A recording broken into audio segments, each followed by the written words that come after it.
बोली मेरी जो छोटी रानी है राजा उत्तानपाद की, उसने ये कहा है मैया। बोले क्या कहा है? सो ध्रुव जी बोल पड़े, बालो सिद्धवतनात्मारम अन्य स्त्री गर्भ संभृतम नूनम वेद भवानयस्य दुर्लभे अर्थे मनोरथे।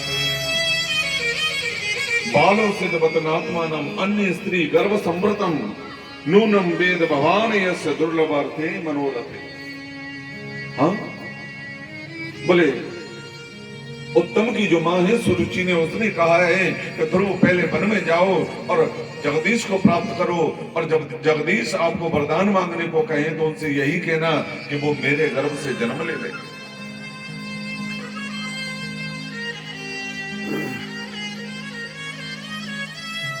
ध्रुव जी कहते हैं मां से, बोले मां अगर मैं आपका सच्चा पुत्र हूं तो छोटी मां की एक एक बात का बदला लिए बगैर रह नहीं सकता। और जब बदले की बात कही ध्रुव जी ने तो मां ने तो मुख बंद कर दिया, ध्रुव जी का हाथ लगा दिया।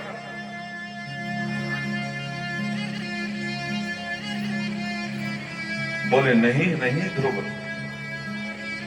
आपने ये सोच भी कैसे लिया कि किसी दूसरे का अमंगल को करोगे? हाँ? अरे नहीं ध्रुव, ये संत के लक्षण कदापि नहीं है। संत करुणा का नाम है, संत दया का नाम है, संत बिगड़ी को बनाने का नाम है, और समाज में जो क्रांति ला दे उसका नाम संत है मेरे भाई बहन। आपने सोच भी कैसे लिया कि सुरुचि का अमंगल हो आप बदला लें?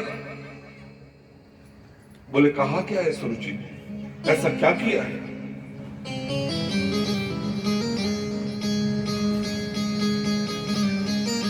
ध्रुव जी ने बताया, बोले वन में जाने के लिए कहा है। तो बड़ी मां बोल पड़ी सुनीति महारानी, बोले ध्रुव इसमें गलत ही क्या कहा है? हाँ? सामने मेरे मैया विराजमान है, बहनें विराजमान हैं। अगर मैं किसी मैया से कहूं, बोले मैया अपना पुत्र मुझे दे दे, मैं उसे संत बनाऊंगा अपने साथ, क्या कोई मैया संत बनने के लिए अपना पुत्र मुझे देने के लिए तैयार हो सकती है? बोलो।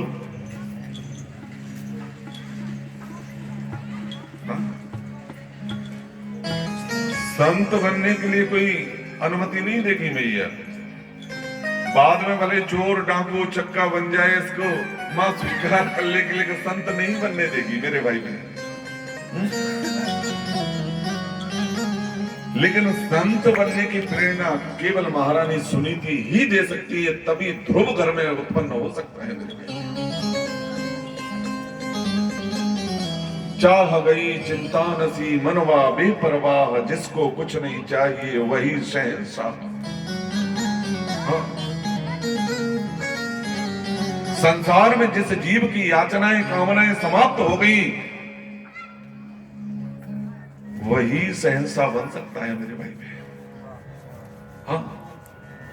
वही उस उच्च पद को प्राप्त कर सकता है। जय हो, जय हो। जिसकी बड़े बड़े संत जीवन पर्यंत योग समाधि और अष्टांग योग द्वारा और तपस्या करते रहते हैं, प्रयास करते हैं, लेकिन जब तक काम क्रोध मोह लोभ राग द्वेष अभिनिवेश ये जीवन में जब तक समाप्त नहीं होंगे मेरे भाई बहन, तब तक उस मार्ग पर चल नहीं सकते कदापि।